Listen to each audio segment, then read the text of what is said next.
চট্টগ্রাম বোয়ালখালী পশ্চিম গুন্ডন্ডি পুরসভা ৯ নং ওয়ার্ড বন্যার ১৪ দিন পর এখনও ৫০০ পরিবার পানিবন্দী। আসসালামু আলাইকুম বন্ধুয়াল, দেশে তো প্রবাসত যে অবস্থায় আজিয়ার ভিডিও সাইতে লাগুন ব্যাকুণরে চট্ট মিডিয়ায় স্বাগতম। বন্ধুয়াল বর্তমান তে আছি চট্টগ্রাম বোয়ালখালী পশ্চিম গুন্ডন্ডি পুরসভা ৯ নং ওয়ার্ডত। ওনারা দেখতে লাগুন করিম সাপুরিয়ার বাড়ি, আব্দুল হামিদ মাস্টারের বাড়ি এখনও ৫০০ পরিবার পানিবন্দী হয়ে গড়তুন বাইরে না পারার। স্কুল পড়ুয়া ছাত্র ছাত্রীল এককেল ফানির উপর দিয়ে স্কুলত যাতায়াত গরণ করার জনদুর্ভোগ চরম পর্যায়ে পৌঁছছে। আব্দুল হামিদ মাস্টারের বাড়ি, মিয়াজির বাড়ি, ফকাশ করিম সাফরিয়ার বাড়ি, শামীমের বাড়ি, কেরাম আলী সদগরের বাড়ি, নুরু সদগরের বাড়ি, কালামিয়া তালুকদার বাড়ি, আজগর আলী চৌধুরী বাড়ি, আব্দুল হামিদ মাস্টারের নতুন বাড়ির প্রায় ৫০০ পরিবার এখন পানিবন্দী। দীর্ঘদিন বৃষ্টি পড়লেও পানি ঢুকতে পারে, বের হওয়ার রাস্তা নাই। আমরা এখন প্রভাবশালী যাত্রার দিকে তারা ওই জলবদ্ধতার রাস্তা যেটা ছিল ওটা বন্ধ করে দেওয়ার কারণে আজকে আমরা পানিবন্দী। মানে পানিটা ঢুকতে পারে, বের হয়ে যে ওই রাস্তাটা নেই। কালভেট, সব কালভেটগুলো বন্ধ। এদিকে ৩-৪টা কালভেট ছিল, নাসি ছিল, সবগুলো বন্ধ করে দেওয়াতে আমরা আজকে পানিবন্দী। পর্যন্ত সরকারি অনুদান আর হাজার অনেক কিছু নেওয়ানি এবং ব্যাগিনে তার হাজার আইলে একদম সব দেওয়া ফল মিলে এসেছি। অনুদান না ভাই, অনেক কিছু না ভাই, সরকারের জিনিস বৃষ্টি পানি হতো একখান আল্লাহ রসুলের পর্যন্ত রাখিবে সব না পারি।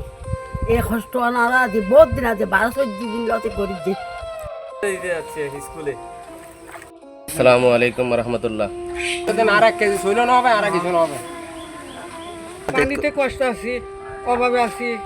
আমরা এখানে যাইতে আসতে পারছি না, কারণ অনেক পানি সমস্যা হচ্ছে, স্কুল যাইতে পারছি না। এখানে স্টুডেন্ট আছে, স্কুলে যেতে পারে না, পরীক্ষা দিতে পারে না, মানে পানি এতটুকু পর্যন্ত তোড়ে।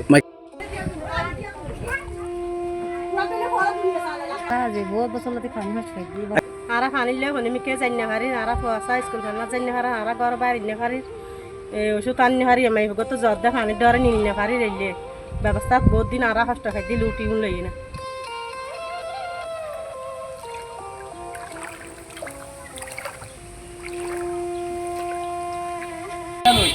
এই মালাটা দেখ বাচ্চা সরকারি বিসিএস হয়, আর কি করে দি নিচে উড়ে আগে উড়ে ফ্লাস্টার করে দি।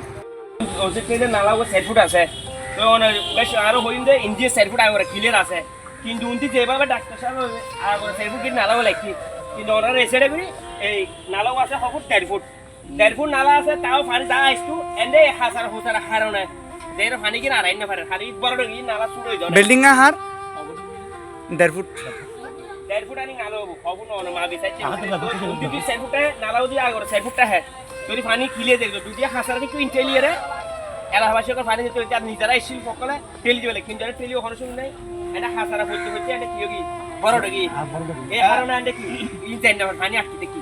হ্যাঁ বন্ধু, ওনারা ওই পাশে আর ৪ ফুট নালা পাই, কিন্তু এই জায়গার মধ্যে এর ১.৫ ফুটও নাই। আর এর পরবর্তী এই যে তারা একটা যারা ভাড়াটিয়াল আছে তারা কিভাবে ময়লা ফেলে এই জায়গাখানোর এই জলবদ্ধতার সৃষ্টি করছি। আর আর ইয়াতে মেডিকেল গান আছে বুঝছো না, লসা হেলথ কেয়ার সেন্টার এই জিনিস গান আর মেডিকেল উদ্যোগে মেডিকেলের অর্থায়নে এই নালাও আর একে আগে ৪ ফুট করি গভীর করে সুন্দর করে পানি কিনে যায় পানি করি, আর একে প্রায় ২০০ ফুট নালা গড়ি দিই। এবার কোনো সরকার তারা কেউ নিজেরা অর্থায়নে গড়ি দিই, ঠিক আছে না। এই জিনিসকে নিকে তুমি জেল লেগে এলে উন্দি যাই রে ওই মাথা দিয়ে যদি নালা হয়ে যাবে চলে না, আর পানি যাবে জমা যাবে কোনো ফসলে নুড়ে। স্থানীয় প্রভাবশালী অবৈধভাবে হাল দখল করিয়ে বরাট গড়নের কারণে এই জলবদ্ধতা সৃষ্টি হই। হাল ৪ ভাগত জাগাতুন ৩ ভাগ জায়গা অবৈধভাবে প্রভাবশালী দখল গড়নের কারণে এই কৃত্রিম বন্যা তৈরি হই। বোয়ালখালী ৯ নং ওয়ার্ডের এই সমস্যাগুলো সমাধান করার জন্য বোয়ালখালী প্রশাসন জনাব মেহেদি হাসান ফারুক মহোদয়ের দৃষ্টি আকর্ষণ করছি। আশা করি বোয়ালখালী পুরসভা এসিলেন্ট ও ম্যাজিস্ট্রেট কানিস পাতামা মহোদয় এই বিষয়ে দ্রুত কার্যকারী পদক্ষেপ নেবেন। বন্যা আইলি লুপ দেখানো ত্রাণ বিতরণ ও সস্তা প্রচারণা নগরী স্থায়ীভাবে এই দীর্ঘদিনের সমস্যা সমাধান দিব ইয়েনে প্রত্যাশা করে এলাহাবাসী। চট্টগ্রাম বোয়ালখালী পুরসভা ৯ নং ওয়ার্ডতুন চট্টরিয়া চৌধুরী, চট্ট মিডিয়া।